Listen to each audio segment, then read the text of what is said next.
Look at you with your DLC season pass, reading up on the meta, listening to a shoutcast while you upload a gif of a funny glitch to Reddit.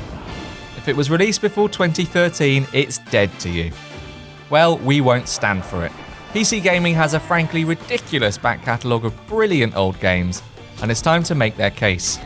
Maybe you want to relive your youth, or perhaps you're just curious as to why people still haven't shut up about System Shock 2. Let us fill you in. And remember, you might be too old for a top knot now, but you're never too old to hit the like and subscribe buttons.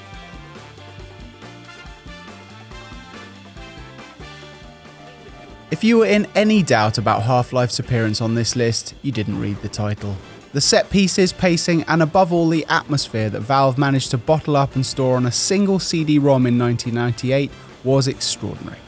A tale of scientific experiments gone awry, strange interlopers and military intervention, conveyed without ever drawing you out of the moment. It redefined the first-person shooter and set a high tide mark that might not have been bested ever after. But you knew all that, didn't you? Because anybody who's ever set foot in the Black Mesa test chamber has devoted the rest of their lives to harping on about it. That doesn't mean they're not absolutely correct, of course. They're waiting for you, Gordon, in the test chamber. There was that overhead view in Dragon Age, wasn't there? The one you stomached for about 5 seconds before succumbing to vertigo. Well, let me tell you, back in the Millennium, we lived in the sky, hovering above parties of paladins and sorcerers for hundreds of hours at a time.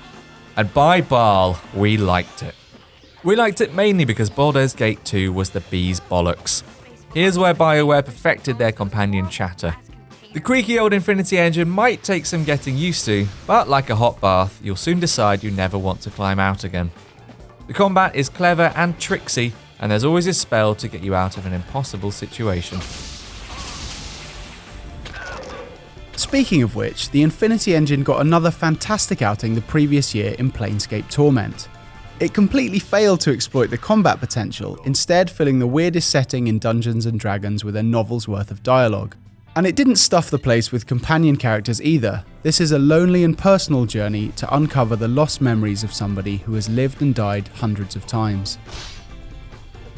If you ever wished an RPG had fewer face-offs with skeletons and more genuine choices to make, this is the one. It also explains why every Kickstarter and their mums want Chris Avellone writing their game. Don't let it end like this.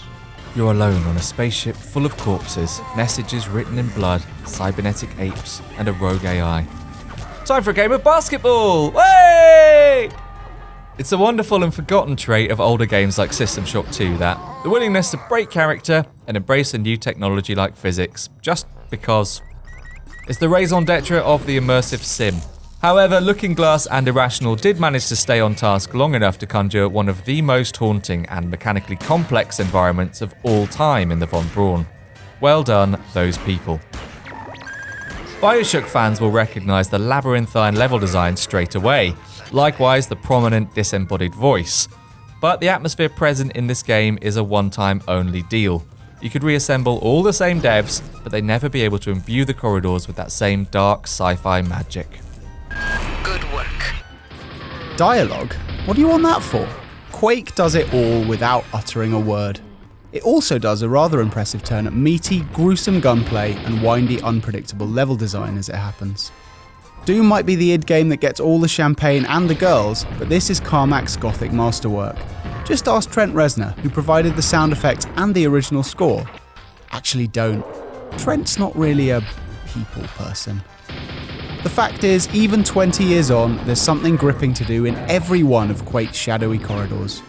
Usually that thing's lobbing rockets at an unknowable horror with mouths for eyes, but come on, that's quite a thing. You whippersnappers don't know how good you've got it with your simultaneous multi-platform releases. In the olden days, most games were tied to just one box, which meant a PlayStation Classic was something you watched wistfully over the shoulder of Robert Middleton in Year 6. In some cases, though, platforms shaped their games for the better. Oddworld was a dark story of corporate exploitation, slavery, and pollution, but it was smuggled in under cover of a cartoon PlayStation world. It looked like a 2D platformer, but was surprisingly advanced for the time. We're talking non-lethal stealth and enemy possession. Now, of course, we live in the future, where you can play it on the PC. It's still like nothing else around. Eventually, XCOM would lose the hyphen and gain a gazillion more players with its 2012 incarnation, but this was the original. In fact, it was the originator of a lot of things, the inspiration for Fallout and a touchpoint for turn-based tactics in decades to come. Like the spiky hair of its soldiers, XCOM still stands up today. That's because the two parts of the game constantly speak to each other. For instance, the base you build on the global map defines what your troops wear into battle, and the alien gear your soldiers drag back home allows you to research new weapons. Nobody's sure why it works quite so well. There's a little bit of magic in XCOM that Julian Gollop has been trying to recapture ever since, but never quite managed. That's why we play the one from 1994, even though it'd make a UI designer scream for mercy. I don't know if you noticed, but Blizzard released a patch for Diablo II in 2016. 2016, the year of Overwatch and the Nando's Sunset Burger. The point is that high-intensity hack and slash never goes out of style, and although Diablo has been copied over the years, it's never been bettered. Even if it had, it would be tough to pull away from that compulsive loot cycle. Some of us never fully escaped. Look, if I need to shower naked in coins every morning to make it through the day, that's my business. If it helps, think of Diablo as the Tinder of the 90s. We just couldn't stop swiping at demons. And if you start, neither will you. Let's be honest about grand strategy games for a minute. They're big, but they're not often big on personality. Civilization is great if you're a historian or an engineer who wants to watch the cogs whir away. But if you want to be told a story, you're better leaving Sid Meier's blank canvas behind and setting a course for Alpha Centauri instead.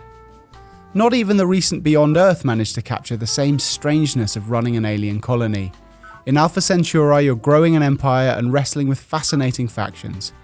Good luck dealing with their leaders. They're trickier to understand than your Gran, with her teeth out, gargling biscuits. Turn complete. We never asked for this.